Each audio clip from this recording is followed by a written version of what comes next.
नमस्कार दोस्तों, मैं सरोज वर्मा आप सभी लोगों का स्वागत करता हूं। तो जिन लोगों ने अभी तक चैनल को सब्सक्राइब नहीं किया है, सभी लोग चैनल को सब्सक्राइब कर लें और जो लोग पेड कोर्स से जुड़ना चाहते हैं, वो लोग हमारे नंबर पे संपर्क कर सकते हैं। तो आज हम लोग देखने वाले हैं पॉलिटी का टेस्ट। पॉलिटी के टेस्ट में पहला क्वेश्चन आपको दिया गया है कि भारत सरकार अधिनियम 1858 के संदर्भ में निम्नलिखित कथनों पर विचार कीजिए। अब पहला आपको क्या दिया गया है स्टेटमेंट, इसके तहत भारत में शासन की द्वैध प्रणाली समाप्त कर दी गई थी। तो ये क्या है आपका बिल्कुल सही है। दूसरा क्या दिया है, कानून बनाने की प्रक्रिया में भारतीय प्रतिनिधियों को शामिल करने की शुरुआत की गई। ये आपका क्या है, गलत है। दूसरा वाला स्टेटमेंट आपका क्या है, बिल्कुल गलत है। ये कब की गई थी, 1861 में की गई थी। ये कब की गई थी, 1861 के अधिनियम में की गई थी। ठीक है। इसके तहत भारत के राज्य सचिव पद का सृजन किया गया। ये भी आपका क्या है, स्टेटमेंट बिल्कुल सही है। ये भी स्टेटमेंट आपका क्या है, बिल्कुल सही है। तो यहाँ से आप कह सकते हो एक और तीन क्या है आपके सही हैं। ठीक है, इसकी व्याख्या देख लेते हैं अब हम लोग।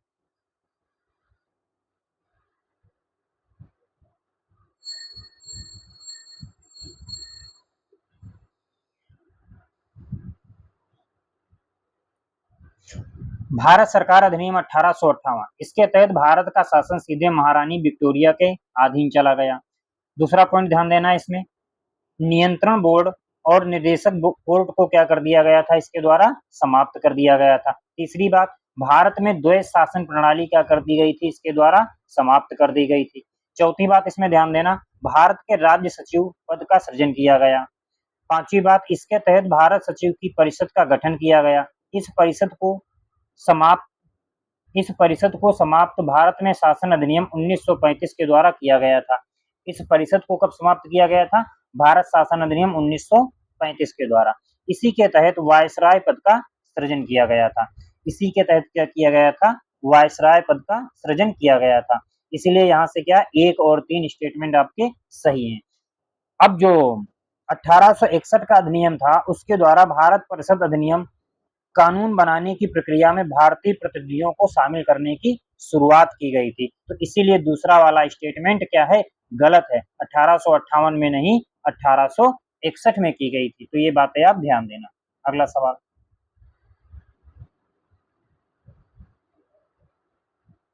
Question number 2। क्वेश्चन नंबर 2 है आपके सामने। आप सभी लोग कमेंट करके आंसर बताइए इसका क्या होगा। भारत शासन अधिनियम 1935 के संदर्भ में निम्नलिखित में से कौन सा प्रावधान प्रदान नहीं किया गया था। निम्नलिखित में से कौन सा प्रावधान प्रदान नहीं किया गया था। पहला दिया है, देश की मुद्रा और साख पर नियंत्रण के लिए आरबीआई की स्थापना हुई थी। बिल्कुल सही है। दूसरा दिया है, सिविल सेवकों की भर्ती के लिए केंद्रीय लोक सेवा आयोग का गठन किया गया था। ये वाला क्या है आपका, गलत है। ये वाला दूसरा वाला क्या है आपका, गलत है। तो जो केंद्रीय लोक सेवा आयोग के गठन की बात है, वो किस अधिनियम के द्वारा की गई थी, 1919 के अधिनियम के द्वारा की गई थी। तो ये बात आप ध्यान देना। तो दूसरा वाला क्या है आपका, गलत है। तीसरा आपका क्या है, केंद्र में द्वैध शासन प्रणाली का प्रारंभ किया गया। बिल्कुल सही है।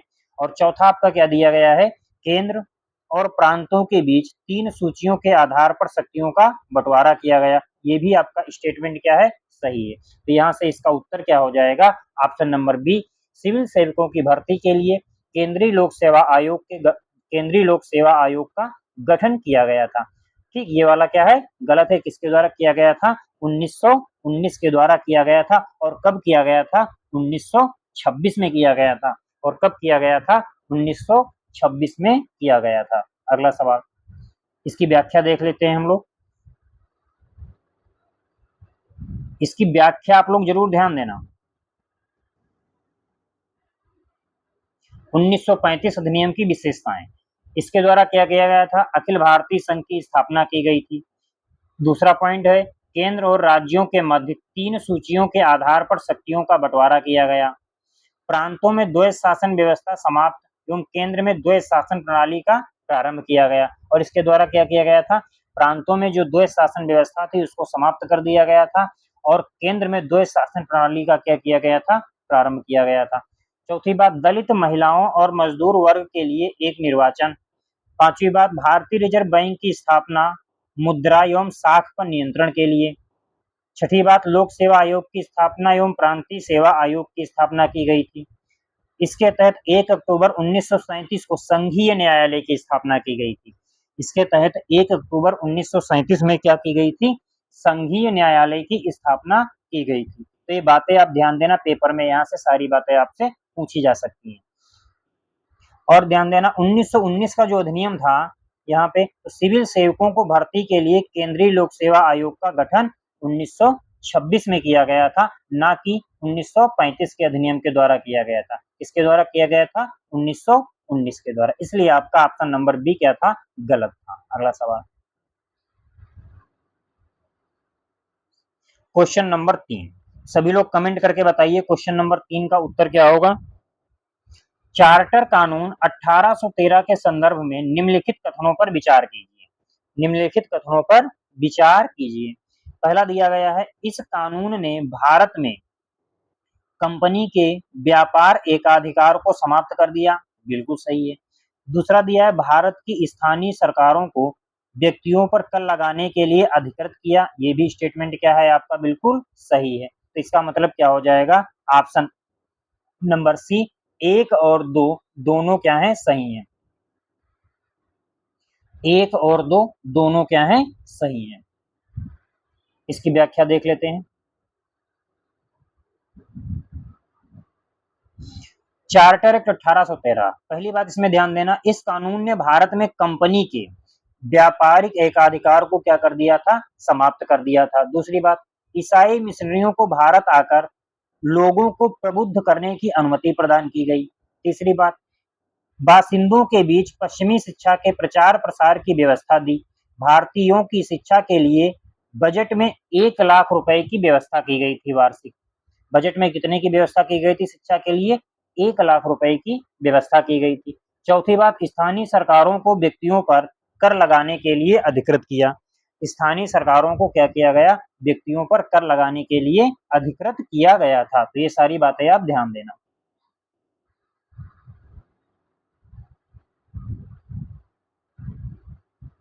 अगला क्वेश्चन है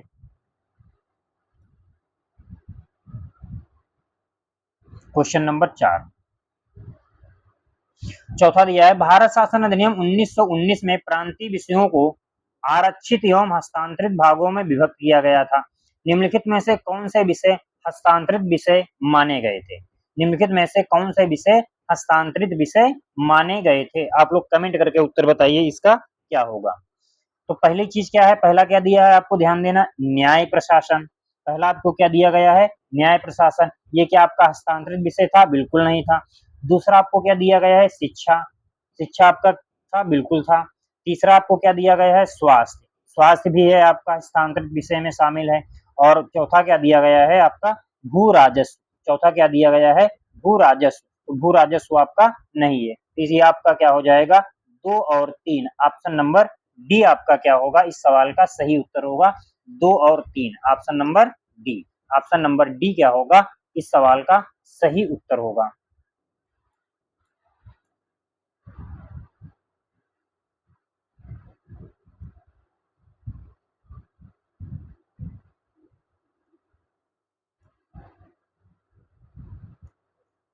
भारत शासन अधिनियम 1919 के अंतर्गत प्रांतीय विषयों को 2 भागों में विभाजित कर दिया गया था। ठीक, 1919 के अंतर्गत क्या किया गया था? जो प्रांतीय विषय थे उनको 2 भागों में विभाजित कर दिया गया था। पहला, हस्तांतरित। हस्तांतरित विषयों पर गवर्नर का शासन होता था। ये बात आप ध्यान देना, हस्तांतरित विषयों पर किसका शासन होता था? गवर्नर का शासन होता था। और कार्य में वह उन मंत्रियों की सहायता लेता था जो विधान परिषद के प्रति उत्तरदायी थे। जो विधान परिषद के प्रति क्या थे? उत्तरदायी थे। दूसरा विषय आपका क्या था? आरक्षित विषय। आरक्षित विषयों पर गवर्नर कार्यपालिका परिषद की सहायता से शासन करता था। ध्यान देना, जो आरक्षित विषय थे उन पर जो गवर्नर था कार्यपालिका परिषद की सहायता से शासन करता था, जो विधान परिषद के प्रति उत्तरदायी नहीं थी। जो विधान परिषद के प्रति उत्तरदायी नहीं थी। अब आरक्षित विषय में कौन कौन सी चीजें थी और हस्तांतरित विषय में कौन कौन सी चीजें आती थी? तो आरक्षित विषय में कानून व्यवस्था, वित्त व्यवस्था, भू राजस्व, सिंचाई और पांचवा क्या है? निजी संसाधन, और जो हस्तांतरित विषय थे उसमें कौन कौन से थे? शिक्षा, स्वास्थ्य, उद्योग, कृषि, स्थानीय प्रशासन और छठा क्या था आपका? आबकारी विभाग। ठीक है, तो ये सारे सब्जेक्ट आप ध्यान देना, आपसे पेपर में यहाँ से पूछा जा सकता है। अगला सवाल,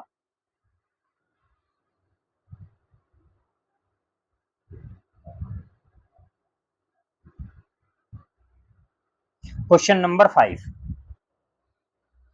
क्वेश्चन नंबर 5 दिया गया है, आप लोग कमेंट करके बताइए इसका उत्तर क्या होगा क्वेश्चन नंबर 5 का। दिया भारतीय परिषद अधिनियम 1861 के संदर्भ में कौन से प्रावधान किए गए? भारतीय परिषद अधिनियम 1861 के संदर्भ में कौन से प्रावधान किए गए थे? तो पहला आपको दिया गया है ऑप्शन, क्या दिया गया है? पहला जो कथन दिया गया है आपको, क्या दिया गया है? पोर्टफोलियो प्रणाली को मान्यता। पोर्टफोलियो प्रणाली को क्या की गई थी? मान्यता दी गई थी, बिल्कुल सही है। दूसरा आपको क्या दिया गया है? विधान परिषदों के कार्यों में वृद्धि कर उन्हें बजट पर बहस करने की अनुमति प्रदान की गई थी, बिल्कुल गलत। बिल्कुल दूसरा वाला क्या है? बिल्कुल गलत है। ठीक, दूसरा वाला आपका क्या है? बिल्कुल गलत है। तीसरा आपको क्या दिया गया है? प्रांतीय स्वायत्ता को बढ़ाने में कारगर, बिल्कुल सही है। प्रांतीय स्वायत्ता को बढ़ाने में बिल्कुल कारगर, बिल्कुल सही है। और चौथा आपको दिया गया है, वायसराय को आपातकाल में बिना काउंसिल की संस्तुति के अध्यादेश जारी करने की शक्ति प्रदान की गई, बिल्कुल सही है। ये आपका क्या हो जाएगा? 1, 3 और 4। 1, 3, 4 मतलब ऑप्शन नंबर सी आपका क्या होगा? इस सवाल का सही उत्तर होगा ऑप्शन नंबर सी। इसकी व्याख्या देख लेते हैं हम लोग।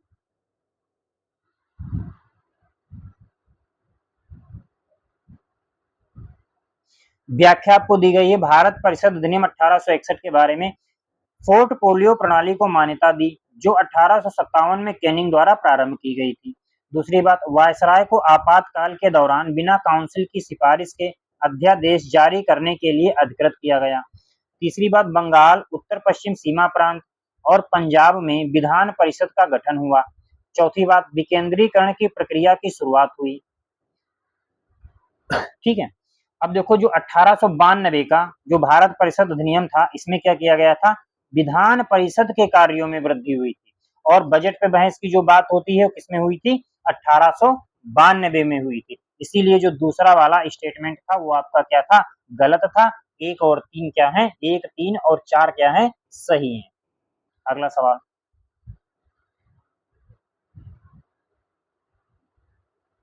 Question number 6। क्वेश्चन नंबर 6 आपको दिया गया है, आपको मार्ले मिंटो सुधार के संदर्भ में निम्नलिखित प्रावधानों पर विचार कीजिए। मार्ले मिंटो के मार्ले मिंटो सुधार के संदर्भ में निम्नलिखित प्रावधानों पर विचार कीजिए। तो पहला दिया है इसने, पहली बार चुनाव के प्रावधान के साथ साथ पृथक निर्वाचन मंडल का प्रावधान किया गया था, बिल्कुल गलत।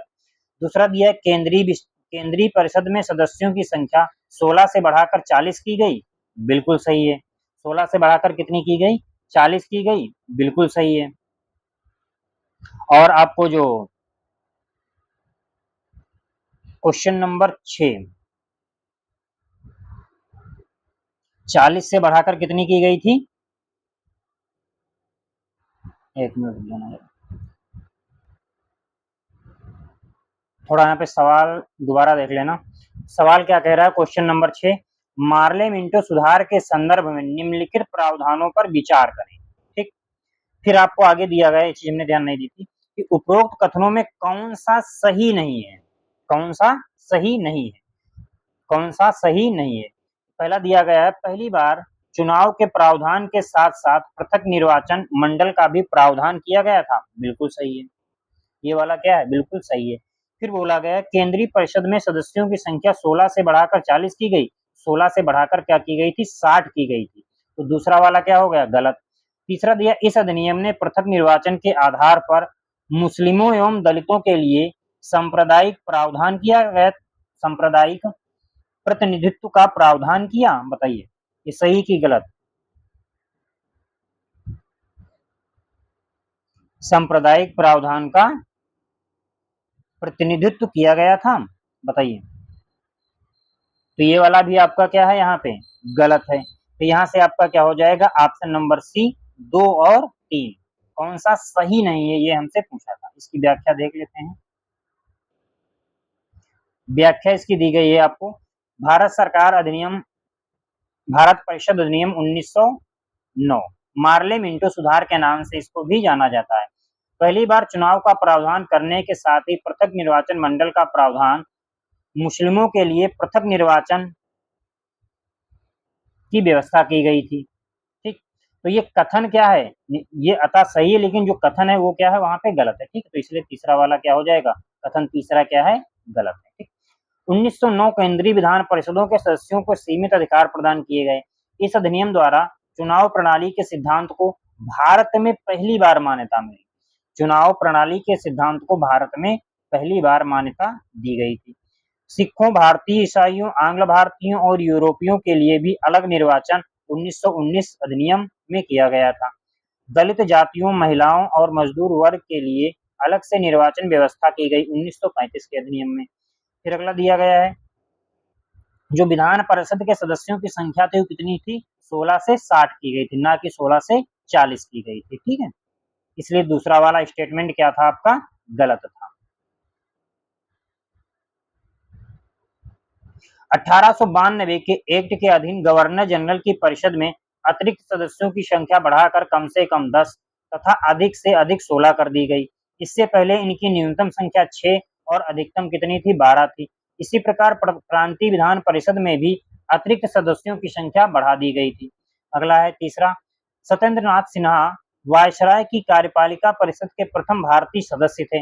विधान परिषदों के कार्यों का दायरा बढ़ाया गया। उदाहरण बजट पर प्रश्न पूछना। ठीक है, पांचवा, इस एक्ट के अधीन प्रत्यक्ष निर्वाचन के सिद्धांत को मान्यता दी गई। निर्वाचन सदस्य ऐसे निर्वाचित क्षेत्रों से चुने जाते थे जैसे नगर पालिका, जिला तथा स्थानीय बोर्ड, विश्वविद्यालय, वाणिज्य तथा व्यापार संघ मंडल, जमींदारों या चाय बागान मालिकों जैसे समूह। ठीक है, तो ये सारी बातें आप ध्यान देना, पेपर में आपसे पूछी जा सकती है। अगला सवाल,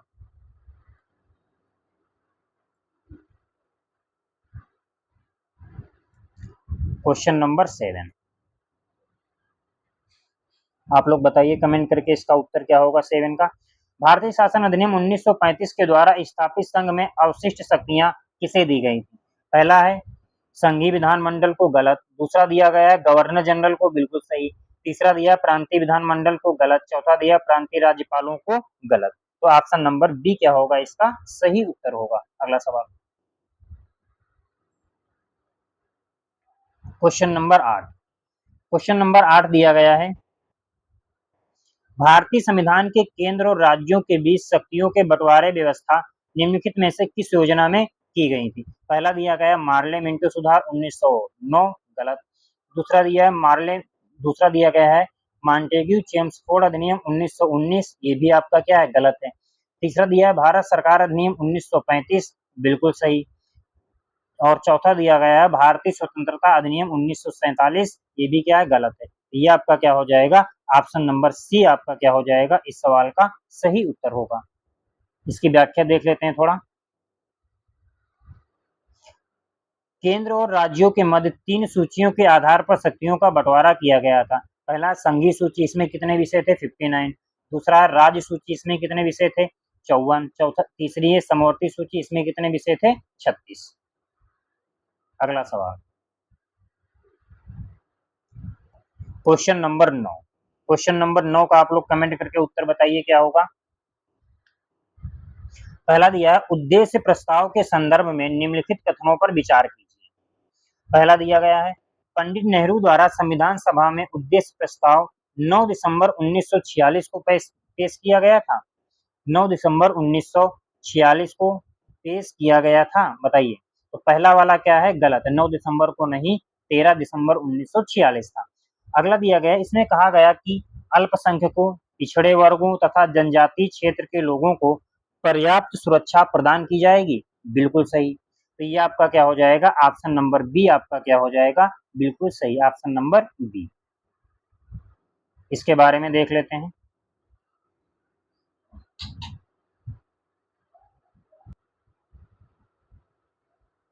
इसके बारे में देख लेते हैं 13 दिसंबर 1946 को पंडित नेहरू ने संविधान सभा में उद्देश्य प्रस्ताव पेश किया, जिसे सर्वसम्मति से 22 जनवरी 1947 को पारित किया गया था। तो इसलिए जो पहला वाला कथन है आपका क्या है, गलत है। उद्देश्य प्रस्ताव में क्या कहा गया है, भारत को एक स्वतंत्र संप्रभु गणराज्य घोषित करती है। भारत के सभी लोगों के लिए न्याय, सामाजिक, आर्थिक एवं राजनीतिक स्वतंत्रता एवं सुरक्षा अवसर की समता, विधि के समक्ष समता, विचार एवं अभिव्यक्ति, विश्वास, भ्रमण, संगठन बनाने की स्वतंत्रता तथा लोकनीति की स्थापना सुनिश्चित की जाएगी। संघ की एकता अक्षुण्ण बनाए रखा जाएगा तथा इसके भू क्षेत्र, समुद्र एवं वायु क्षेत्र को सभ्य देश के न्याय एवं विधि के अनुरूप सुरक्षा प्रदान की जाएगी। तो प्रस्तावना वाली सभी लोग क्लास देख लेना, ये सारी चीजें वहां पे अच्छे से समझाई गई हैं, ठीक है।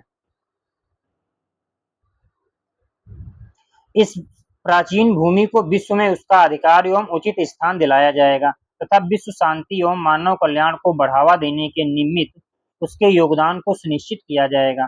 अल्पसंख्यक, पिछड़ा वर्गों और जनजातीय क्षेत्रों के लोगों को पर्याप्त सुरक्षा एक संघ की एकता को अक्षुण्ण बनाए रखेगा। तो दूसरा वाला भी क्या है, इससे यह कथन आपका क्या है, सही है, ठीक। पहला वाला क्या था आपका, गलत था। अगला सवाल,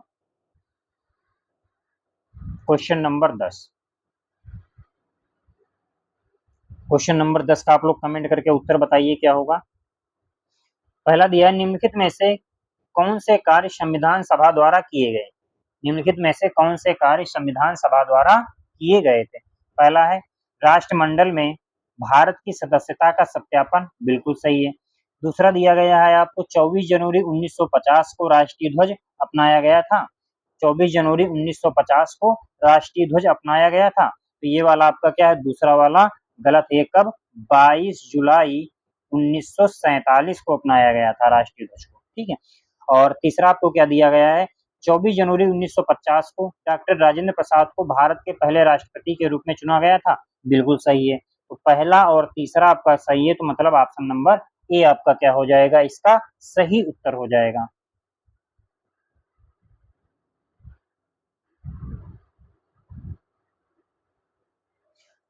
देख लेते हैं, संविधान सभा ने मई 1949 में राष्ट्रमंडल में भारत की सदस्यता का सत्यापन किया। तो पहला वाला कथन क्या था, इससे सही था। दूसरा, 22 जुलाई 1947 को राष्ट्रीय ध्वज को अपनाया गया था। तो दूसरा वाला कथन क्या था, हमने बताया भी गलत हो गया। 24 जनवरी 1950 को राष्ट्रीय ज्ञान एवं राष्ट्रीय गीत को अपनाया गया था। 24 जनवरी 1950 को डॉक्टर राजेंद्र प्रसाद को भारत के पहले राष्ट्रपति के रूप में चुना गया था। अगला दिया गया 26 जनवरी 1950 को भारत सरकार द्वारा राष्ट्रीय चिन्ह को अपनाया गया था। तो ये सारे ध्यान देना, यहाँ से एक आपसे पूछा जा सकता है स्टेटमेंट में, ठीक है। अगला सवाल, क्वेश्चन नंबर 11 दिया, निम्नलिखित में से संविधान सभा के प्रारूप समिति का सदस्य नहीं था, कौन नहीं था, प्रारूप समिति का सदस्य कौन नहीं था, बताइए। पहला दिया है सैयद मोहम्मद सादुल्ला, बिल्कुल थे। एन माधवराव, ये भी थे। गोपाल स्वामी अयंगर, ये भी थे आपके। जीवी मावलंकर नहीं थे, कौन, जीवी मावलंकर नहीं थे। तो ऑप्शन नंबर डी आपका क्या हो जाएगा, इसका सही उत्तर हो जाएगा। इसकी व्याख्या देख लेते हैं। जीवी मावलंकर संविधान सभा के कार्यों के लिए समिति के अध्यक्ष थे, जो बाद में लोकसभा के प्रथम अध्यक्ष बने थे। प्रारूप समिति के 7 सदस्य थे। डॉक्टर भीमराव अंबेडकर, ये आपके क्या थे, अध्यक्ष थे। डॉक्टर भीमराव अंबेडकर क्या थे, आपके अध्यक्ष थे। दूसरा नाम क्या है, गोपाल स्वामी अयंगर। अगला नाम कृष्णा स्वामी अय्यर। और डॉक्टर के एम मुंशी, सैयद मोहम्मद सादुल्ला, एन माधवराव, इन्होंने बी एल मित्र की जगह ली, जिन्होंने स्वास्थ्य कारणों से त्यागपत्र दे दिया था। टी टी कृष्णाचारी, इन्होंने डीपी खेतानी की मृत्यु के बाद उनकी जगह ली थी। तो प्रारूप समिति के बारे में आप लोग ध्यान देना, इससे काफी सवाल पेपर में पूछा जाता है। यही पूछता है कौन प्रारूप समिति के सदस्यों में शामिल नहीं था। अगला सवाल, क्वेश्चन नंबर 12। क्वेश्चन नंबर 12 आपको क्या दिया गया है, आप लोग कमेंट करके बताइए उत्तर इसका क्या होगा। संविधान सभा की निम्नलिखित समितियों में से किसकी अध्यक्षता डॉक्टर राजेंद्र प्रसाद द्वारा की गई थी। किसकी अध्यक्षता डॉक्टर राजेंद्र प्रसाद के द्वारा की गई थी। पहला दिया है प्रक्रिया नियम समिति, बिल्कुल सही है। दूसरा दिया राज्यों के लिए समिति या राज्यों से समझौता करने वाली, ये आपका क्या है, गलत है। तीसरा दिया है संचालन समिति, बिल्कुल सही है। चौथा क्या दिया गया, वित्त एवं कर्मचारी समिति, बिल्कुल सही है। तो मतलब यहाँ से कह सकते हो पहला, तीसरा और चौथा पहला, तीसरा और चौथा, मतलब ऑप्शन नंबर सी आपका क्या हो जाएगा, इस सवाल का सही उत्तर हो जाएगा option number C.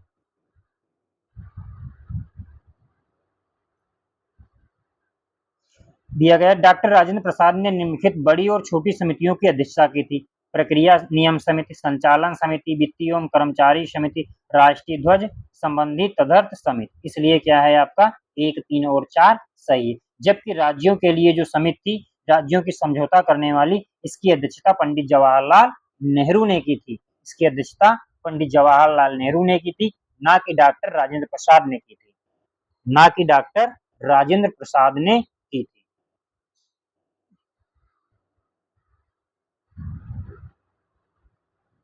Question number 13, question number 13 का आप लोग कमेंट करके उत्तर बताइए क्या होगा। दिया गया संविधान सभा के संदर्भ में निम्नलिखित कथनों पर विचार कीजिए। पहला दिया है भारतीय राष्ट्रीय कांग्रेस ने पहली बार आधिकारिक रूप से संविधान सभा के गठन की मांग की थी, बिल्कुल गलत। दूसरा दिया है ब्रिटिश प्रांत के प्रतिनिधियों का चुनाव प्रत्यक्ष रीत से किया गया था, बिल्कुल सही है। दूसरा दिया है क्रिप्स मिशन के प्रस्तावों पर आधारित किया, जो संविधान सभा थी क्रिप्स मिशन के प्रस्तावों पर आधारित थी, ठीक है। तो इसमें पूछा निम्नलिखित में से उपयुक्त में से कौन से कथन सही नहीं है। तो हमसे क्या पूछा है, निम्नलिखित में से कौन से कथन सही नहीं है, तो ये चीज ध्यान देना, इसको हट कर देना। 1 मिनट में पूछा है निम्नलिखित में से कौन से कथन सही नहीं है, ये हमसे पूछा है, ठीक। तो यहाँ पे देखो भारतीय राष्ट्रीय कांग्रेस ने पहली बार आधिकारिक रूप से संविधान सभा के गठन की मांग की थी, बिल्कुल सही है। ब्रिटिश प्रांत के प्रतिनिधियों का चुनाव प्रत्यक्ष रीति से किया गया था, गलत है।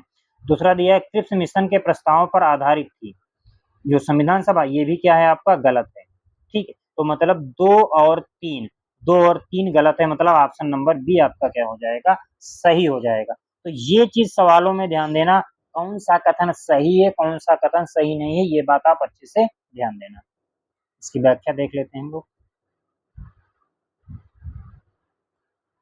दिया गया है इससे पहले 1924 में स्वराज पार्टी, इसके बाद 1934 में पहली बार एम.एन. राय ने संविधान सभा के गठन का विचार किया था।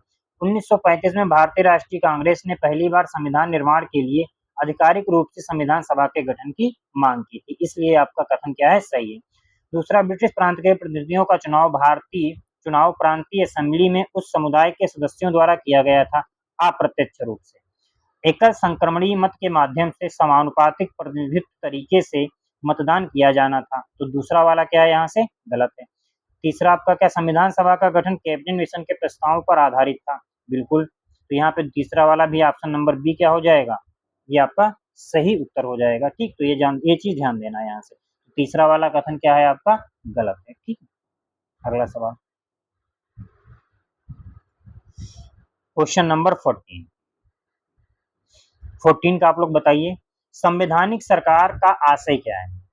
पहला दिया है किसी राष्ट्र की परिसंघीय संरचना वाली एक प्रतिनिधि सरकार, बिल्कुल गलत। कोई सरकार जिसके प्रमुख के पास नाम मात्र की शक्तियां हों, बिल्कुल गलत। तीसरा, कोई सरकार जिसके प्रमुख के पास वास्तविक शक्तियां हों, बिल्कुल गलत। चौथा दिया कोई सरकार जो संविधान की सीमाओं से परिबद्ध हो, तो ऑप्शन नंबर डी आपका क्या हो जाएगा, इस सवाल का सही उत्तर हो जाएगा। इसके बारे में देख लेते हैं।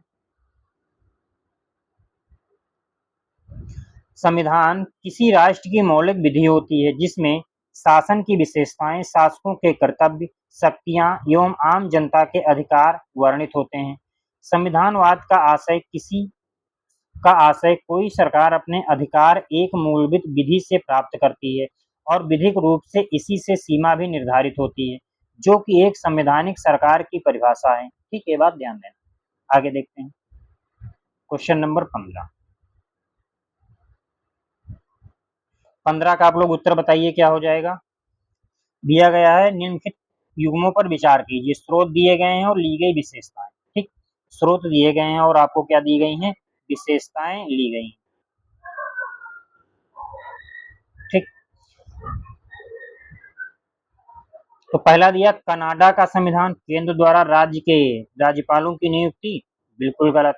दूसरा दिया फ्रांस का संविधान समता का बंधुत्व के आदर्श, बिल्कुल गलत। तीसरा दिया भारत शासन अधिनियम संघीय तंत्र, बिल्कुल सही है। चौथा दिया जापान का संविधान भारत राज्यसभा के लिए सदस्यों का नामांकन बिल्कुल गलत। तो ये आपका क्या हो जाएगा, ऑप्शन नंबर सी, केवल 3। ऑप्शन नंबर सी आपका क्या हो जाएगा, केवल 3। क्या हो जाएगा, केवल 3। ऑप्शन नंबर सी, केवल 3।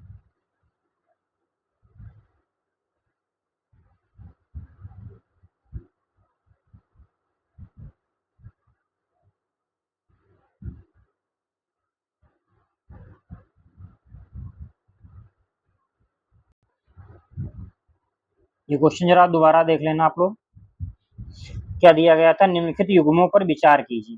पहला दिया गया कनाडा का संविधान से क्या लिया गया, केंद्र द्वारा राज्य के राज्यपालों की नियुक्ति, बिल्कुल सही है। फ्रांस का संविधान समता और बंधुता के आदर्श, दूसरा वाला भी आपका क्या है, बिल्कुल सही है। तीसरा आपको दिया है भारत शासन अधिनियम 1935 संघीय तंत्र, बिल्कुल सही है। और आपका जापान का संविधान राज्यसभा के लिए सदस्यों का नामांकन, ये आपका क्या हो जाएगा, गलत है। तो आपके 3 सही हैं, 3 युग्म आपके क्या है, सही हैं। तो ये ऑप्शन नंबर सी आपका क्या हो जाएगा, इसका सही उत्तर हो जाएगा ऑप्शन नंबर सी। इसके बारे में देख लेते हैं कहाँ से क्या लिया गया है। कनाडा के संविधान से आप लोग देख लेना क्या क्या चीजें ली गई हैं। एक सशक्त केंद्र के साथ संघ केंद्रों में अवशिष्ट शक्तियां निहित होना, केंद्र द्वारा राज्य के राज्यपाल की नियुक्ति, सर्वोच्च न्यायालय का सलाहकारी क्षेत्र। भारत सरकार अधिनियम 1935 से क्या लिया गया है, संघीय तंत्र, राज्यपाल का कार्यालय, न्यायपालिका, लोक सेवा आयोग, आपातकालीन उपबंध, प्रशासनिक विवरण।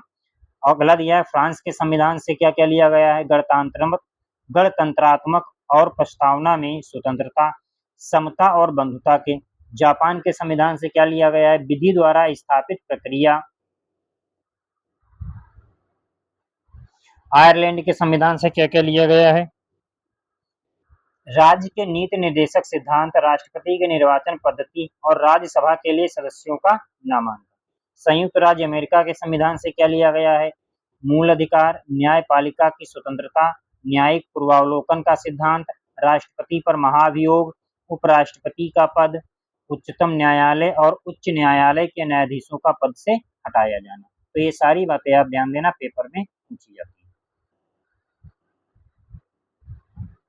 अगला दिया, किस प्रधानमंत्री के कार्यकाल के दौरान भारत के संविधान में 11वीं अनुसूची को जोड़ा गया था। पहला ऑप्शन आपको दिया गया है अटल बिहारी वाजपेयी, बिल्कुल गलत। दूसरा दिया है पीवी नरसिंह राव, दूसरा पीवी नरसिंह राव। दूसरा वाला यहाँ से आपका क्या हो जाएगा, पहला वाला गलत है, दूसरा वाला आपका क्या हो जाएगा, पीवी नरसिंह राव। तीसरा दिया जवाहरलाल नेहरू, गलत। चौथा दिया विश्वनाथ प्रताप, गलत। तो ऑप्शन नंबर बी आपका क्या होगा, सही उत्तर होगा। 11वीं अनुसूची 73वें संविधान संशोधन 1992 के द्वारा जोड़ी गई थी, जिसके तहत पंचायत को संविधान के भाग 9 में अनुच्छेद 23 243 ए से 243 ओ में शामिल किया गया है। पीवी नरसिम्हा राव भारत के 1991 से 1996 के दौरान प्रधानमंत्री थे। आगे देखते हैं हम लोग क्वेश्चन नंबर 17।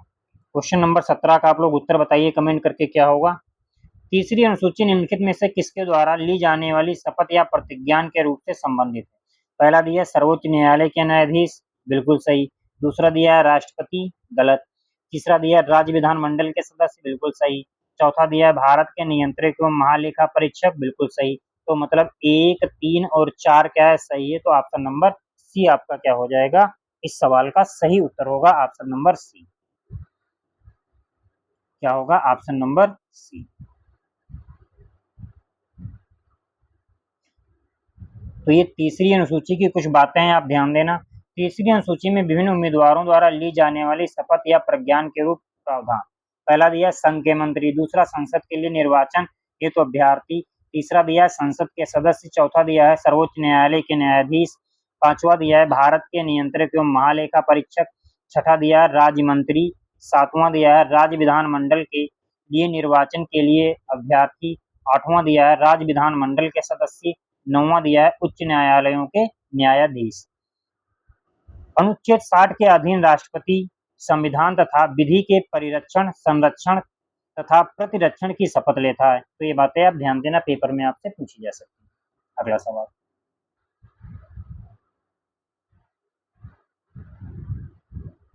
क्वेश्चन नंबर 18, आप लोग कमेंट करके बताइए उत्तर क्या होगा। सार्वभौमिक वैश्विक मताधिकार के संदर्भ में निम्नलिखित कथनों पर विचार कीजिए। निम्नलिखित कथनों पर विचार कीजिए, आप लोग बताइए कमेंट करके इसका उत्तर क्या होगा। पहला दिया है समानता के सिद्धांत को लागू करना, बिल्कुल सही। दूसरा दिया है आम जनता के स्वाभिमान एवं प्रतिष्ठा को बढ़ाना, बिल्कुल गलत। तीसरा दिया उत्तरदायी सरकार की स्थापना को सुनिश्चित करना, बिल्कुल सही। मतलब 1 और 3, एक सेकंड, ये दूसरा वाला क्या है, सही है, और तीसरा वाला आपका क्या है, गलत है। आम जनता के स्वाभिमान एवं प्रतिष्ठा को बढ़ावा देना, बिल्कुल सही है। उत्तरदायी सरकार की स्थापना को सुनिश्चित करना, तीसरा क्या है आपका, गलत है। ये आपका क्या हो जाएगा, 1 और 2, मतलब ऑप्शन नंबर डी आपका क्या होगा, इस सवाल का सही उत्तर होगा ऑप्शन नंबर डी। आगे देखते हैं, तो इसकी व्याख्या ये आप लोग देख लेना, ठीक है। आगे देखते हैं अगला सवाल, क्वेश्चन नंबर 19। क्वेश्चन नंबर 19 आपको दिया गया है, आपको भारत के संविधान के निम्नलिखित में से किस प्रावधान का प्रभाव शिक्षा पर होता है। किस प्रावधान का प्रभाव शिक्षा पर होता है। पहला दिया गया है राज्य के नीति निर्देशक तत्व, बिल्कुल सही। दूसरा दिया गया है आपको ग्रामीण एवं नगरीय स्थानीय निकाय, बिल्कुल सही। तीसरा दिया है 5वीं अनुसूची, बिल्कुल सही। चौथा दिया है 6ठी अनुसूची, बिल्कुल सही है। पांचवा दिया गया है 7वीं अनुसूची, बिल्कुल सही। तो मतलब 1 2 3 4 5, मतलब 5 की पांचों आपकी क्या है, बिल्कुल सही है। तो ये सारी बातें आप ध्यान देना, देखो यहाँ पे व्याख्या में दिया गया है। राज्य के नीति निर्देशक तत्वों के सिद्धांत के अनुच्छेद 45 में 11वीं अनुसूची में ग्राम पंचायतों को 29 विषय प्रदान किए गए, उनमें से एक विषय शिक्षा है। 5वीं अनुसूची में सीधे उल्लेख तो नहीं है, परंतु प्रशासन के क्षेत्र का प्रभाव शिक्षा पर पड़ता है। 6ठी अनुसूची में इसमें प्राथमिक विद्यालयों आदि की स्थापना के लिए जिला परिषद की शक्तियों के रूप में एक प्रविष्ट है। 7वीं अनुसूची में इसमें शिक्षा को समवर्ती सूची में रखा गया है। तो ये सारी बातें आप ध्यान देना। अब कुछ चीजें और हम लोग देख लेते हैं। यहाँ पे देखो, यहाँ पे प्रथम अनुसूची के बारे में राज्यों के नाम एवं उनके न्यायिक क्षेत्र। दूसरी अनुसूची राज्य के क्षेत्रों और उनकी सीमाएं। तो ये सारी चीजें हम यहाँ से आप लोग स्क्रीनशॉट ले लेना, मैं इसको बड़ा कर दे रहा हूँ। बाकी जो लोग पेड ग्रुप में जुड़े हुए हैं तो उसकी व्याख्या देख सकते हैं, ठीक है। प्रॉपर आप लोग इसकी मैं एक एक लाइन वो कर दे रहा हूँ, सारी चीजें स्क्रीनशॉट आप लोग ले लेना और कॉपी पे अपने नोट कर लेना। तो ये सारी चीजें आपसे पूछी जाती हैं पेपर में, ठीक है। दूसरी अनुसूची, सभी लोग स्क्रीनशॉट इसका ले लेना। ये आपकी तीसरी अनुसूची दी गई है।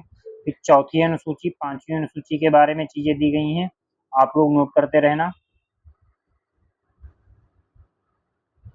और किस विषय में क्या चीजें जोड़ी गई, मोस्ट इंपॉर्टेंट चीजें आप इसको ध्यान देना। सभी लोग कॉपी पे इसको नोट कर लेना, यहीं से अनुसूचियों से कोई सवाल आएगा तो आपका सारा यहीं से कंप्लीट हो जाएगा, ठीक है।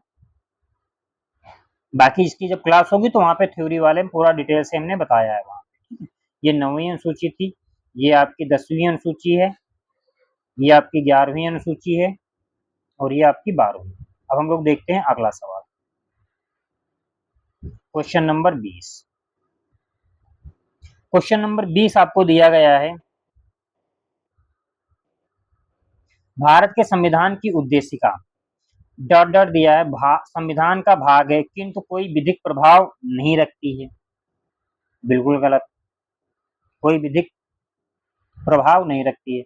दूसरा दिया संविधान का भाग नहीं है और कोई विधिक प्रभाव भी नहीं है, बिल्कुल गलत। तीसरा आपको क्या दिया गया है, संविधान का भाग है और वैसे ही विधिक प्रभाव रखती है जैसे कि उसका कोई अन्य भाग नहीं, बिल्कुल गलत।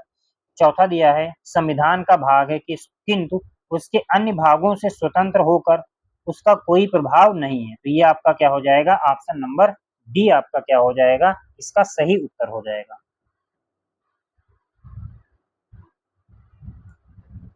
केशवानंद भारती मामले 1973 में उच्चतम न्यायालय में यह व्यवस्था दी गई कि प्रस्तावना संविधान का एक भाग है। प्रस्तावना ना तो विधायिका की शक्ति का स्रोत है और ना ही उसकी शक्तियों पर प्रतिबंध लगाने वाला है। यह गैर न्यायिक है, अर्थात इसकी व्यवस्थाओं को न्यायालय में चुनौती नहीं दी जा सकती है। अर्थात इसकी व्यवस्थाओं को न्यायालय में चुनौती नहीं दी जा सकती है। अगला सवाल आपके सामने है, क्वेश्चन नंबर 21। भारतीय संविधान की प्रस्तावना को गणराज्य के रूप में प्रस्तुत करती है। इस संदर्भ में निम्नलिखित कथनों पर विचार कीजिए। इस संदर्भ में निम्नलिखित कथनों पर विचार कीजिए। आप लोग बताइए कमेंट करके इसका उत्तर क्या होगा। पहली दी गई है, राजनीतिक संभवता किसी एक व्यक्ति के हाथ में होने के बजाय लोगों के हाथों में होती है, बिल्कुल सही। दूसरा आपको दिया है, सार्वजनिक कार्यालय बगैर भेदभाव के सभी नागरिकों के लिए खुला है, बिल्कुल सही। तीसरा दिया है, किसी भी विशेषाधिकृत वर्ग का अभाव, बिल्कुल सही। तो ये आपका क्या हो जाएगा, ऑप्शन नंबर 1, 2 और 3, मतलब ऑप्शन नंबर डी आपका क्या होगा, बिल्कुल सही होगा।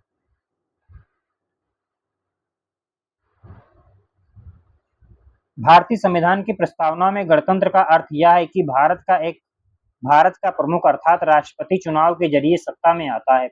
उसका चुनाव 5 वर्ष के लिए अप्रत्यक्ष रूप से किया जाता है। गणतंत्र राजनीतिक संप्रभुता किसी एक व्यक्ति जैसे राजा के हाथ में होने के बजाय जनता के हाथों में होती है।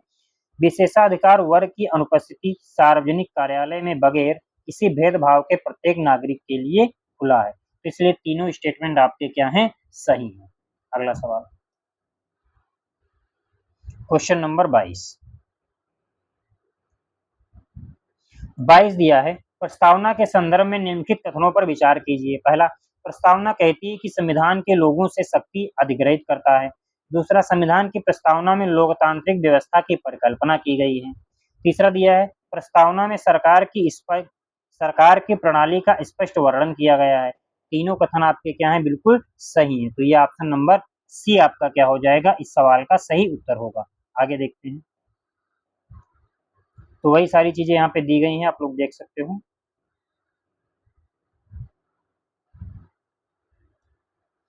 संविधान के अधिकार का स्रोत प्रस्तावना कहती है कि संविधान भारत के लोगों से शक्ति अधिग्रहित करता है। पहला स्टेटमेंट सही है। दूसरा, भारत की प्रकृति यह घोषणा करती है कि भारत एक संप्रभु समाजवाद पंथनिरपेक्ष लोकतांत्रिक गणतांत्रिक राज व्यवस्था वाला देश है। तीसरी बात, संविधान के उद्देश्य इसके अनुसार न्याय स्वतंत्रता समता व बंधुत्व संविधान के उद्देश्य हैं। तो ये सारी बातें आप ध्यान देना। क्वेश्चन नंबर 23 का आप लोग कमेंट करके उत्तर बताइए, आप लोग क्या होगा। 26 जनवरी 1950 को भारत की वास्तविक संवैधानिक स्थिति क्या थी। पहला दिया है लोकतांत्रिक गणराज्य, बिल्कुल गलत। दूसरा दिया है संपूर्ण प्रभुत्व संपन्न लोकतंत्रात्मक गणराज्य, बिल्कुल सही। तो ऑप्शन नंबर बी क्या होगा, इस सवाल का सही उत्तर होगा।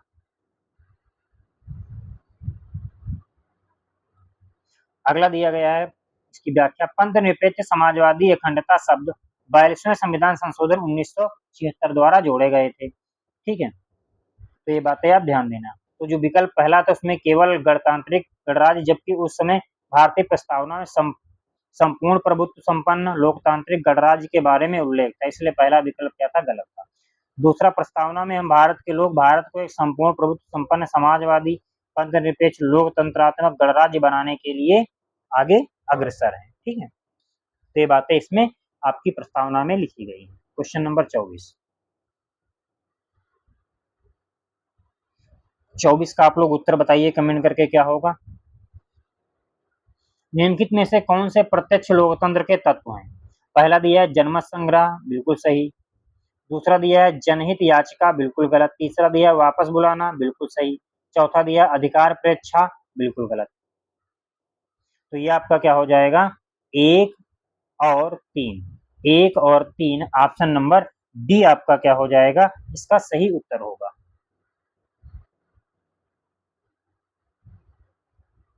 लोकतंत्र प्रत्यक्ष लोकतंत्र या परोक्ष लोकतंत्र, और दूसरा क्या होता है, अप्रत्यक्ष लोकतंत्र। तो आपका लोकतंत्र दो प्रकार का होता है, प्रत्यक्ष लोकतंत्र और अप्रत्यक्ष लोकतंत्र।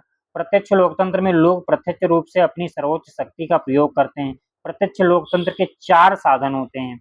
प्रत्यक्ष लोकतंत्र के कितने साधन होते हैं, 4 साधन होते हैं। पहला है जनमत संग्रह, दूसरा है पहल, तीसरा है वापस बुलाना, चौथा है जनमत। जनहित याचिका के बारे में थोड़ा हम लोग देख लेते हैं। जनहित याचिका आपकी क्या होती है,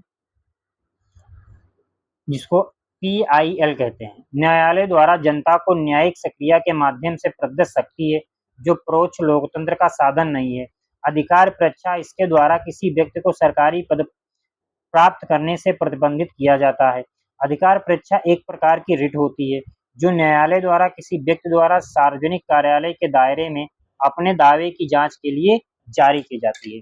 अपने दावे की जांच के लिए जारी की जाती है। तो ये सारी बातें आप ध्यान देना। अगला क्वेश्चन नंबर 25।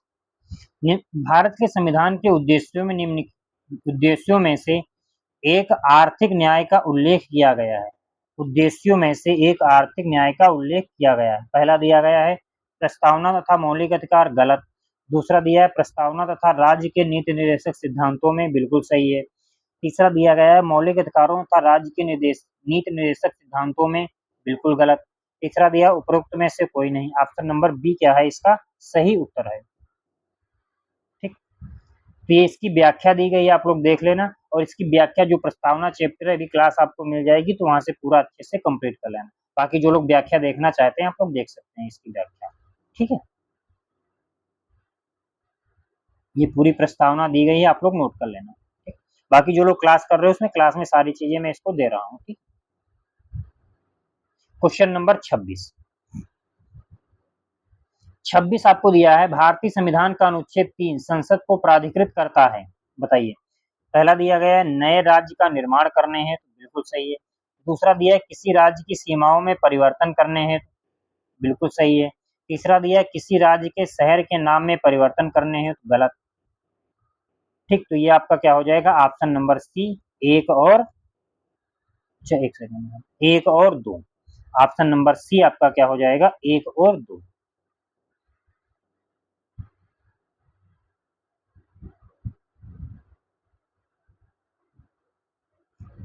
देख लेते हैं अनुच्छेद 3 संसद क्या करता है। अनुच्छेद 3 संसद को अधिकृत करता है कि किसी राज्य में उसका राज्य क्षेत्र अलग करके अथवा दो या अधिक राज्यों को राज्यों के भागों में मिलाकर नए राज्य का निर्माण कर सकेगी। अगला दिया किसी भी राज्य का क्षेत्र बढ़ा सकेगी या घटा सकेगी। तीसरा अगला दिया है किसी भी राज्य के सीमाओं में परिवर्तन कर सकेगी। अगला दिया गया है किसी भी राज्य के नाम में परिवर्तन कर सकेगी। इसीलिए पहला और दूसरा कथन क्या है, आपका सही है। ठीक है, जो अनुच्छेद 3 है, हालांकि इस संबंध में अनुच्छेद 3 में दो शर्तों का उल्लेख किया गया है।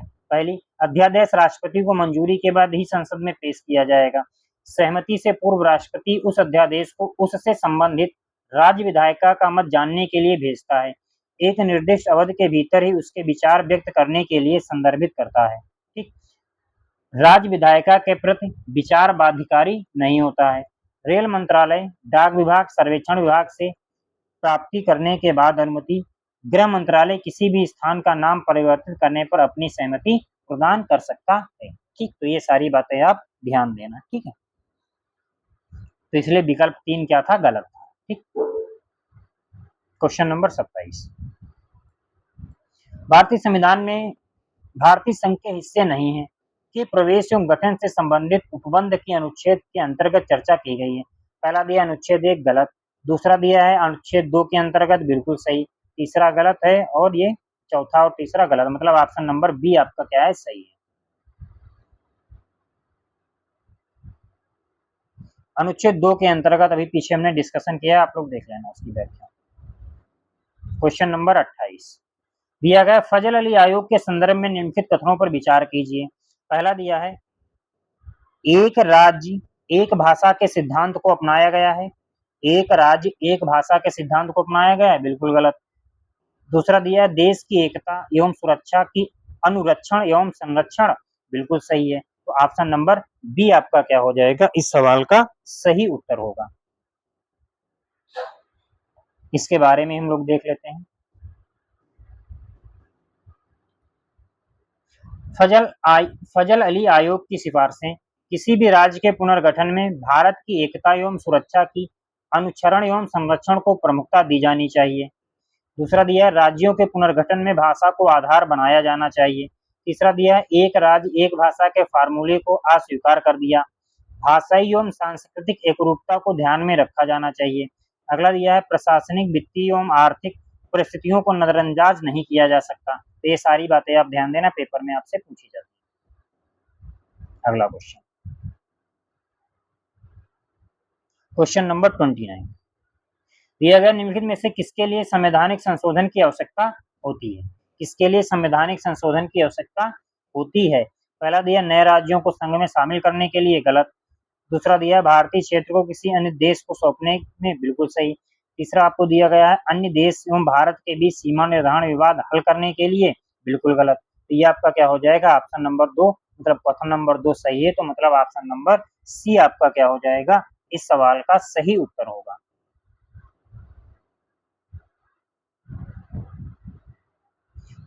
अनुच्छेद 4 देखो क्या कहता है। अनुच्छेद संविधान में घोषित है कि नए राज्यों का प्रवेश या गठन, आर्टिकल 2 के अंतर्गत नए राज्यों के निर्माण, सीमाओं, क्षेत्रों के नामों में परिवर्तन, आर्टिकल 3 के अंतर्गत, तो संविधान के आर्टिकल 368 के तहत संशोधन नहीं माना जाएगा।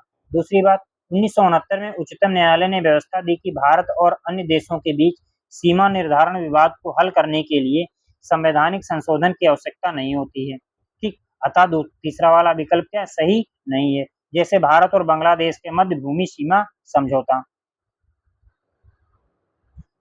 वीरूवाड़ी संवाद में उच्चतम न्यायालय के निर्णय दिया कि संसद की शक्ति राज्यों की सीमा समाप्त करने और अन्य देशों को नहीं देने की नहीं है। आर्टिकल 368 में संशोधन करके इस प्रकार के समझौते किया जा सकते हैं, जैसे भारत और बांग्लादेश के मध्य भूमि समझौता 100वें संविधान संशोधन द्वारा इसको किया गया था। ठीक है, ये सारी चीजें आप ध्यान देना। अगला क्वेश्चन नंबर 30, निम्नलिखित घटनाओं पर विचार कीजिए। गुजरात का गठन, पहले नंबर पे बिल्कुल सही है। अगला दिया है पंजाब और हरियाणा, इसका सही कालानुक्रम लगाना है। ठीक है, पंजाब और हरियाणा का पृथक होना, सिक्किम को भारत का सह प्रांत बनाने का प्रस्ताव, और गोवा भारत में विलय, गोवा का भारत में विलय। ठीक, तो जो गुजरात राज्य का जो गठन हुआ था ये कब हुआ था? 1960 में। तो ये आपका क्या हो जाएगा? ठीक, और दूसरा क्या है आपका पंजाब और हरियाणा का अलग होना, ये कब हुआ था? 1966 में। ठीक, ये कब हुआ था? 1966 में। सिक्किम वाला आपका कब हुआ है? 1974 में। ठीक है, और गोवा का ये कब हुआ था? 1900, गोवा का विलय कब हुआ था? 1961 में, 1961 में। तो ये आपका क्या हो गया? पहला 1960, 1960 के बाद आपका क्या आ जाएगा? चौथा, चौथे के बाद दूसरा, मतलब ऑप्शन नंबर डी आपका क्या हो जाएगा? इस सवाल का सही उत्तर होगा ऑप्शन नंबर डी।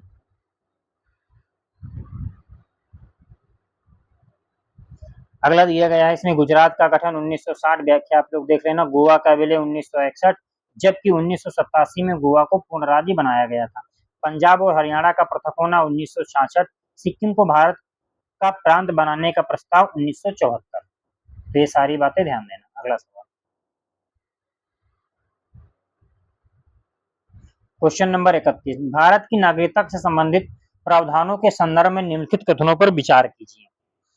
पहला आपको दिया गया है भारतीय संविधान के अनुसार एक व्यक्ति जो विभाजन के दौरान भारत से पाकिस्तान स्थानांतरित हुआ है लेकिन बाद में वापस लौट आया है, तो वह भारत का नागरिक नहीं बन सकता? बताइए। बिल्कुल गलत। दूसरा, भारतीय नागरिक को लोक नियोजन के विषय में समता का अधिकार प्राप्त है, बिल्कुल सही है, बिल्कुल सही है। तो ये आपका क्या हो जाएगा? Option number B. तो ये बातें आप ध्यान देना। ठीक, तो ये कुछ नागरिकता से संबंधित प्रावधान दिए गए हैं आपको। संविधान के भाग 2 में अनुच्छेद 5 से 11 तक नागरिकता के बारे में चर्चा की गई है।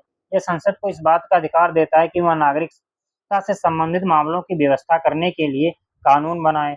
संविधान के निर्माण के उपरांत 26 जनवरी 1950 को संविधान के अनुसार 4 श्रेणियों के लोग भारत के नागरिक बन सकते थे। पहला, एक व्यक्ति जो भारत का मूल निवासी है और तीनों में से कोई एक शर्त पूरी करता है, यदि उसका जन्म भारत में हुआ है या उसके माता पिता में से किसी एक का जन्म भारत में हुआ है या संविधान लागू होने के 5 वर्ष पूर्व से भारत में रह रहा हो। दूसरी बात आपकी क्या थी? एक व्यक्ति जो पाकिस्तान से भारत आया हो और उसके माता-पिता या दादा-दादी अविभजित भारत में पैदा हुए हों और निम्न में से कोई एक शर्त पूरी करते हों, तो वह भारत का नागरिक बन सकता है। तो वह भारत का नागरिक बन सकता है। यदि वह 19 जुलाई 1948 से पूर्व स्थानांतरित हुआ है, तो अपने प्रवसन की स्थिति से उसने सम्मानित है भारत में निवास किया हो। और तीसरी बात क्या है, यदि उसने 19 जुलाई 1948 को या उसके बाद में प्रवसन किया हो, तो वह भारत के नागरिक के रूप में पंजीकृत हो सकता है। लेकिन ऐसे व्यक्ति को पंजीकृत होने के लिए 6 माह तक भारत में निवास आवश्यक है। तीसरी बात क्या थी इसमें, एक व्यक्ति जो 1 मार्च 1947 के बाद भारत से पाकिस्तान स्थानांतरित हुआ है, लेकिन बाद में वह वापस लौट आया है, तो वह भारत का नागरिक बन सकता है।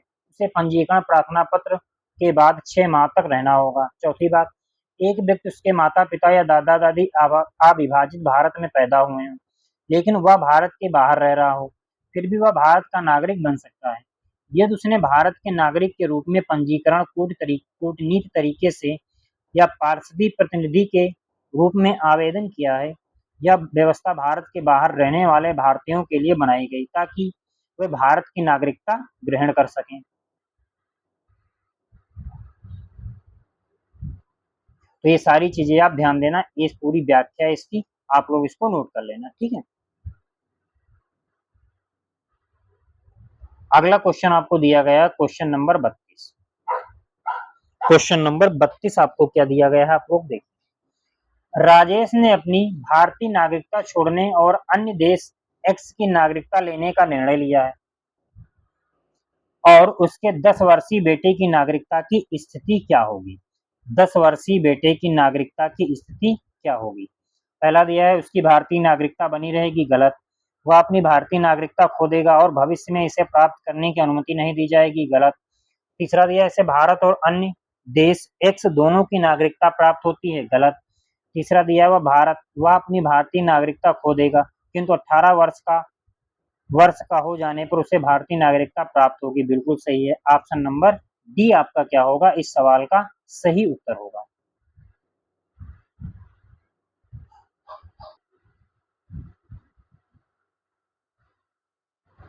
तो ये सारी बातें आप लोग इसकी व्याख्या देख लेना, पूरी दी गई है यहाँ पे, ठीक है। वह कोई भी वयस्क व्यक्ति भारतीय नागरिकता छोड़ने की घोषणा कर सकता है। घोषणा के बाद वह व्यक्ति भारत का नागरिक नहीं रहेगा।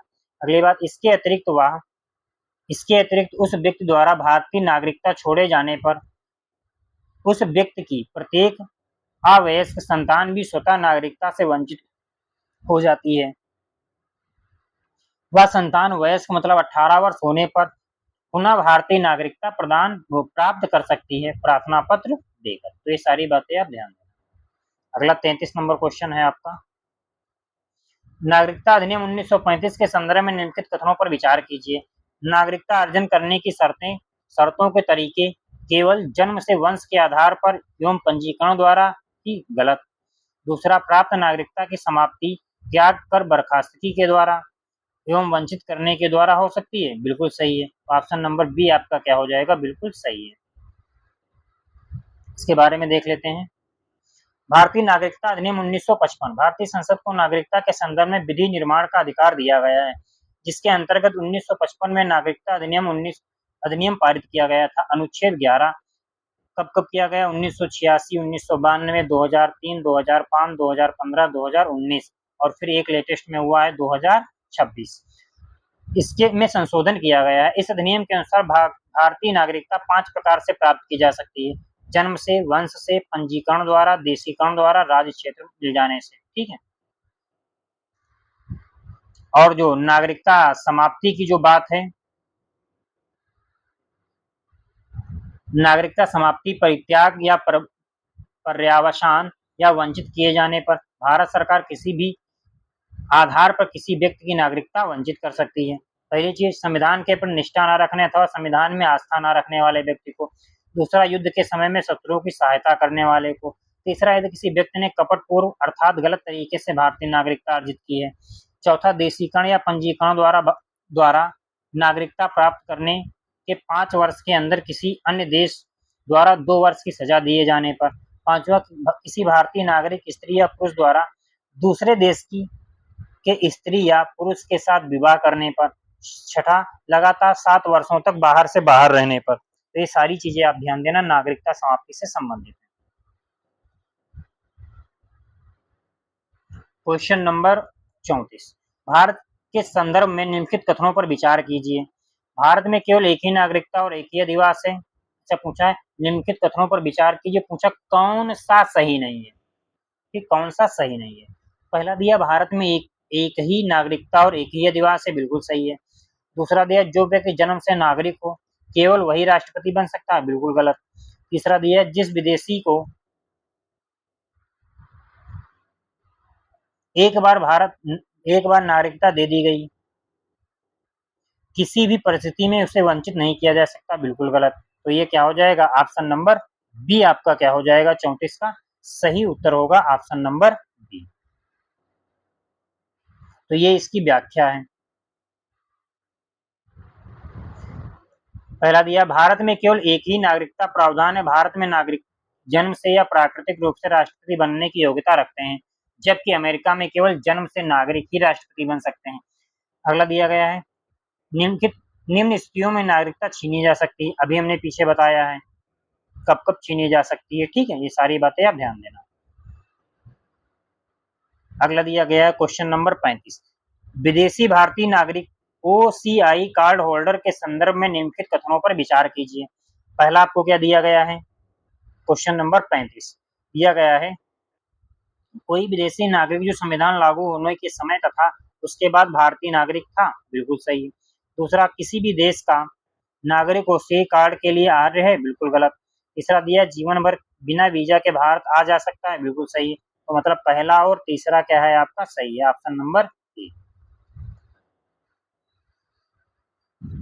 तो ये बातें आप ध्यान देना।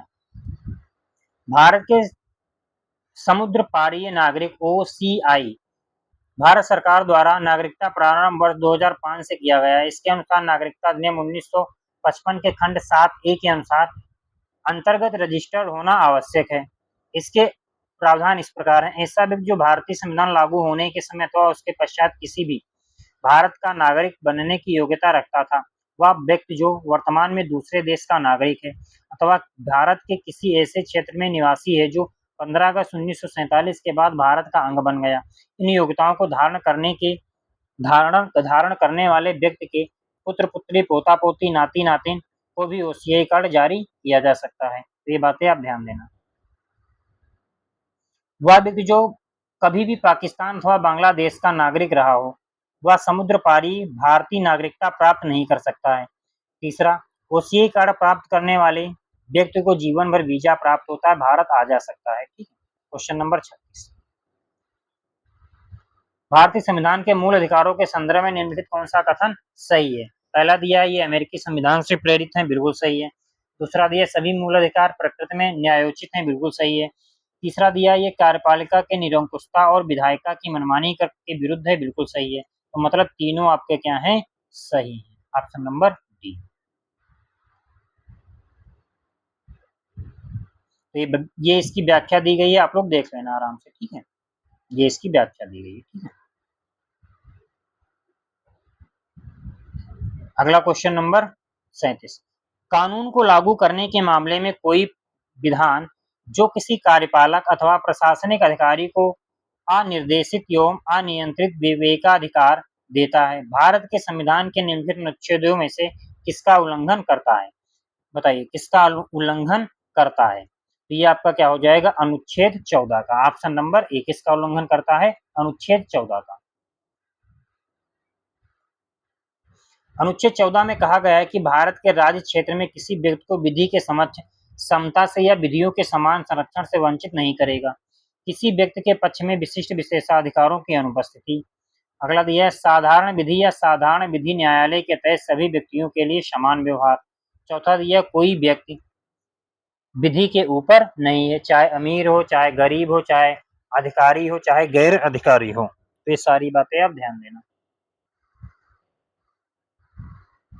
अगला सवाल दिया है भारत के संविधान के अनुच्छेद 12 के तहत परिभाषित राज्य शब्द में निम्नलिखित में से कौन से शामिल किए गए हैं। निम्नलिखित में से कौन से शामिल किए गए हैं, बताइए। पहला दिया संघीय सरकार के कार्यकारी एवं विधायी अंग, बिल्कुल सही है। दूसरा दिया राज्य सरकार के कार्यकारी एवं विधायी अंग, बिल्कुल सही है। तीसरा दिया स्थानीय निकाय, बिल्कुल सही है, ऑप्शन नंबर डी। अगला सवाल, ये इसकी व्याख्या आप लोग देख लेना प्रॉपर, ठीक है। अगला सवाल है आपका क्वेश्चन नंबर 39। भारतीय संविधान के अनुच्छेद 13 के संदर्भ में निम्नलिखित कथनों पर विचार कीजिए। निम्नलिखित कथनों पर विचार कीजिए। पहला आपको दिया गया है, अनुच्छेद 13 घोषित करता है कि मूल अधिकारों से असंगत या उनका अल्पीकरण करने वाली विधियां शून्य होंगी, बिल्कुल सही है। अगला दिया है, किसी विधि का बल रखने वाली प्रथा को अदालत में मूल अधिकारों के हनन पर चुनौती दी जा सकती है, बिल्कुल सही है। तो ऑप्शन नंबर सी आपका क्या होगा, इसका सही उत्तर होगा। तो जो अनुच्छेद 13 है आपका क्या कहता है, घोषित करता है कि मूल अधिकारों से असंगत या उनका अल्पीकरण करने वाली विधियां शून्य होंगी। दूसरे शब्दों में कह सकते हैं कि ये न्यायिक समीक्षा के योग्य हैं। यह शक्ति उच्चतम न्यायालय अनुच्छेद 32, अनुच्छेद 256 को प्राप्त है, जो किसी विधि को मूल अधिकारों का उल्लंघन करने के आधार पर गैर संवैधानिक या अवैध घोषित कर सकते हैं। अनुच्छेद 13 के अनुसार विधि शब्द को निम्नलिखित में शामिल कर व्यापक रूप दे दिया गया है, ठीक है।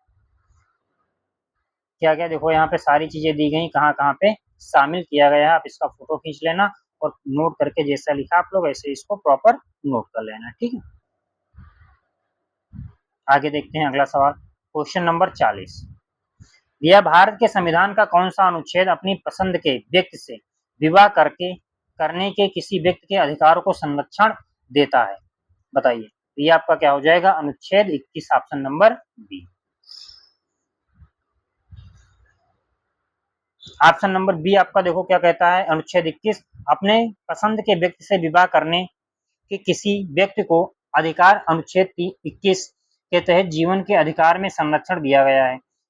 सफीन जहां बनाम अशोक के मामले में उच्चतम न्यायालय ने अपनी पसंद के व्यक्ति से विवाह करने के अधिकार को भारतीय संविधान के अनुच्छेद 21 के तहत प्राप्त अधिकारों का हिस्सा बताया है। उच्चतम न्यायालय के अनुसार संविधान किसी भी व्यक्ति के अपनी पसंद का जीवन जीने या विचारधारा को अपनाने की स्वतंत्रता की रक्षा करता है। अतः एक व्यक्ति द्वारा अपनी पसंद के किसी व्यक्ति से विवाह करने का अधिकार संविधान के अनुच्छेद 121 का अभिन्न अंग है।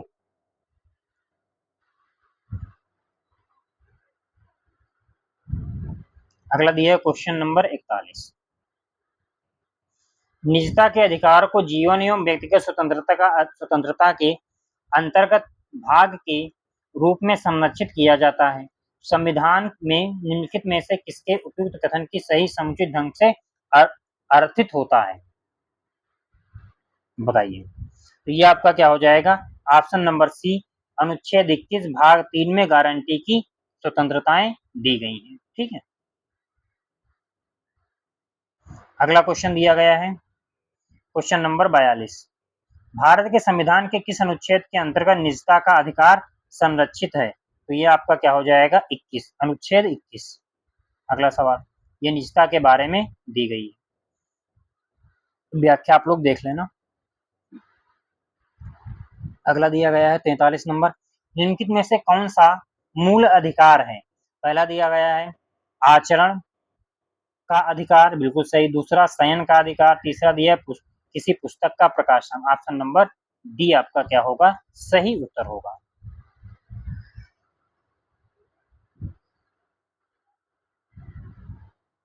तो ये इसकी व्याख्या दी गई प्रॉपर, आप लोग देख लेना। आचरण का अधिकार अनुच्छेद 25 में दिया गया, इसलिए यह एक मूल अधिकार है। धार्मिक पूजा परंपरा समारोह करने अथवा अपनी आस्था और विचारों के प्रदर्शन की स्वतंत्रता। शयन के अधिकार एक जीवन का अधिकार है, अनुच्छेद 21 में वर्णित एक मूल अधिकार है। किसी पुस्तक का प्रकाशन बोलने व अभिव्यक्ति की स्वतंत्रता का अधिकार है, जो अनुच्छेद 21A में वर्णित एक मूल अधिकार है, ठीक है। आगे देखते हैं। और 44 नंबर क्वेश्चन, निम्नलिखित में से कौन सा कार्य भारतीय संविधान के अनुच्छेद 23 को स्पष्ट उल्लंघन है। अनुच्छेद 23 का स्पष्ट क्या है, उल्लंघन है। सार्वजनिक प्रयोजन के लिए अनिवार्य सेवा बिल्कुल गलत। देवदासी बिल्कुल सही है। बाल श्रम बिल्कुल गलत। चौथा क्या है? बंधुआ मजदूरी। मतलब ऑप्शन नंबर सी आपका क्या है इसका सही उत्तर है। तो ये इसकी व्याख्या आप लोग देख लेना प्रॉपर। ठीक है, सारी चीजें आप लोग नोट कर लेना। ये बाल श्रम वाला थोड़ा यहाँ पे ध्यान देना। अनुच्छेद 24 के अंतर्गत निषेध है किसी भी 14 वर्ष से आयु कम वाले आयु के बालक को कारखाने कार्यों के नियोजन में नहीं लगाया जा सकता है। तो ये सारी बातें आप ध्यान देना। ठीक है। Question number 45। 45 आपको दिया, निम्नलिखित में से कौन से स्वतंत्रता के अधिकार के अंतर्गत सम्मिलित है? कौन सा स्वतंत्रता के अधिकार के अंतर्गत सम्मिलित है? स्वास्थ्य का अधिकार, शिक्षा का अधिकार, शांति का अधिकार। मतलब तीनों क्या है? ऑप्शन नंबर डी आपका क्या है इसका सही उत्तर है। तो ये इसकी व्याख्या है प्रॉपर, आप लोग इसकी व्याख्या देख लेना, नोट कर लेना। ठीक है। अनुच्छेद 21 के अंतर्गत सारी चीजें। ठीक है। इसमें क्या क्या है? मानव प्रतिष्ठा के साथ जीने का अधिकार, स्वच्छ पर्यावरण रहित प्रदूषण रहित जल एवं वायु में जीने का अधिकार एवं हानिकारक उद्योगों के विरुद्ध सुरक्षा, निजता का अधिकार और आश्रय का अधिकार।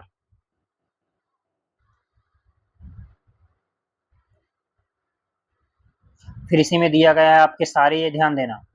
देखो आपको दिया गया स्वास्थ्य का अधिकार, 14 वर्ष से कम निःशुल्क अधिकार, निःशुल्क कानूनी सहायता का अधिकार, अकेले कारावास में बंद के विरुद्ध अधिकार, त्वरित सुनवाई का अधिकार, हथकड़ी लगाने के विरुद्ध अधिकार, अमानवीय व्यवहार के विरुद्ध, देर से फांसी के विरुद्ध, विदेश यात्रा, बंधुआ मजदूरी, हिरासत में शोषण, आपातकालीन चिकित्सा, सरकारी अस्पतालों में समय पर उचित इलाज का अधिकार। ये बहुत सारी चीजें आप दी गई, इनको नोट कर लेना।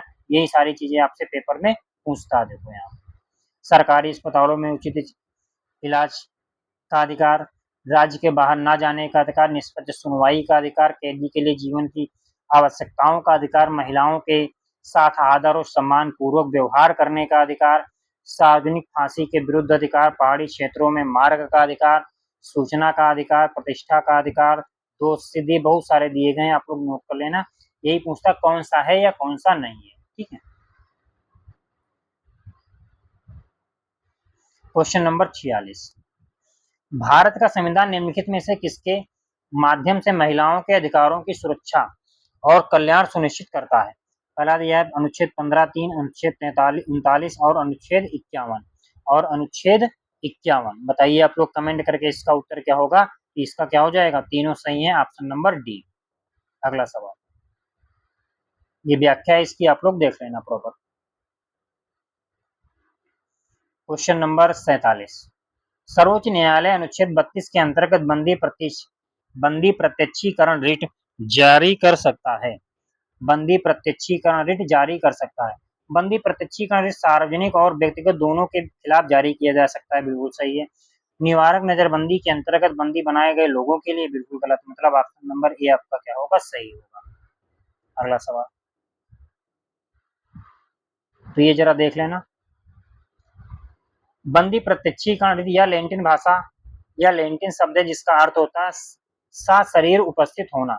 इस रिट के द्वारा न्यायालय व्यक्ति को सशरीर अपने सामने उपस्थित कराता है, जिसे न्यायालय उसके बंदी बनाए जाने के कारणों को जान सके। यदि बंदी रखना अवैधानिक है तो न्यायालय उस व्यक्ति को मुक्त कर सकता है। यह रिट दोनों को जारी होती है, सरकारी अधिकारी और निजी लोगों को। निम्न मामलों में बंदी में प्रत्यक्षीकरण की याचिका का प्रयोग नहीं किया जा सकता है। इसमें नहीं किया जा सकता है, तो ये आप लोग नोट कर लेना। ठीक। कब? यदि न्यायपालिका ने आपराधिक मामले में किसी व्यक्ति को सजा दी हो। दूसरा, न्यायालय की अवमानना या संसदीय विशेषाधिकार की अवमानना का व्यक्ति दोषी हो, या निवारक नजरबंदी के अंतर्गत बंदी बनाए गए लोगों के लिए इसका प्रयोग नहीं होगा। ठीक है। तो ये सारी बातें आप ध्यान देना। Question number 48। भारतीय संविधान का अनुच्छेद 17 अस्पृश्यता का प्रावधान करता है। इस संदर्भ में निम्नलिखित कौन सा कथन सही है? पहला दिया, या राज्य के साथ साथ किसी निजी व्यक्तियों के विरुद्ध उपलब्ध है। बिल्कुल सही है। दूसरा दिया, संविधान में अस्पृश्यता शब्द को परिभाषित किया गया है। पहला वाला आपका क्या हो जाएगा? बिल्कुल सही। तो ये इसकी व्याख्या दी गई है, आप लोग प्रॉपर इसकी व्याख्या ये नोट कर लेना। ठीक है। अगला आपको दिया गया है 49 नंबर, भारत में निवारक निरोध के संदर्भ में निम्नलिखित कथनों पर विचार कीजिए। ठीक, 49 नंबर। तो ये आपका क्या हो जाएगा, दिया गया है निरोध का अधिकार का आधार संबंधित व्यक्ति को गिरफ्तारी से पूर्व बताया जाना अनिवार्य है, बिल्कुल गलत। निरोध के संबंध में विधायी शक्ति अनन्य रूप से संसद के पास है, बिल्कुल सही है। निरोध को 3 माह से अधिक नहीं बढ़ाया जा सकता जब तक सलाहकार बोर्ड इस बात की अनुशंसा नहीं करता है, बिल्कुल सही है। तो ऑप्शन नंबर ये आपका क्या हो जाएगा, 2 और 3, ऑप्शन नंबर सी। अगला सवाल इसके बारे में दिया है, आप लोग देख लेना प्रॉपर, ये इसकी व्याख्या है। क्वेश्चन नंबर 50, अनुच्छेद 53 के तहत संसद को निम्नलिखित में से किन किन अपराधियों के लिए विनिर्माण की शक्तियां प्राप्त हैं। पहला है अस्पृश्यता अनुच्छेद 17, मूल अधिकार के क्रियान्वयन के लिए निर्देश अनुच्छेद 32, सशस्त्र बलों पुलिस बलों आदि के सदस्यों की मूल अधिकारों पर प्रतिबंध 3, ये भी सही है। तो मतलब यहाँ पे तीनों सही है, तो ऑप्शन नंबर डी इसका सही उत्तर होगा। ठीक है, ये इसकी व्याख्या दी गई है। अनुच्छेद 35 के बारे में पूरा बताया गया है, आप लोग नोट कर लेना। ठीक है, और अनुच्छेद 32 के बारे में बताया गया है, 33 के बारे में बताया गया है। तो ये अनुच्छेद सारे ध्यान देना, पेपर में आपसे पूछे जा सकते हैं। तो ये इसकी पूरी प्रॉपर व्याख्या दी गई है, आप लोग नोट कर लेना। अब आते हैं हम लोग सवाल नंबर 51, भारतीय संविधान के अनुच्छेद 20 के संदर्भ में निम्नलिखित कथनों पर विचार कीजिए। पहला दिया है इसके अंतर्गत भूतलछी दांडिक विधियों से संरक्षण, पहला सही है। दूसरा दिया है दोहरे दंड से संरक्षण, बिल्कुल सही है। तो मतलब ऑप्शन नंबर सी 1 और 2 दोनों क्या है आपके सही है। ऑप्शन नंबर सी 1 और दोनों आपके क्या है सही। अगला सवाल, ये इसकी व्याख्या आप लोग प्रॉपर पूरी व्याख्या नोट कर लेना। ठीक है, क्वेश्चन नंबर 52, अल्पसंख्यकों के सांस्कृतिक शैक्षणिक अधिकारों के संदर्भ में निम्नलिखित कथनों पर विचार कीजिए। पहला दिया इसके अंतर्गत धार्मिक और भाषाई अल्पसंख्यकों के अधिकारों को उनकी संस्कृति और संरक्षण प्रदान करने को सुनिश्चित करता है। ठीक है, बिल्कुल गलत है। दूसरा दिया है, पहला वाला गलत है। दूसरा दिया सभी अल्पसंख्यकों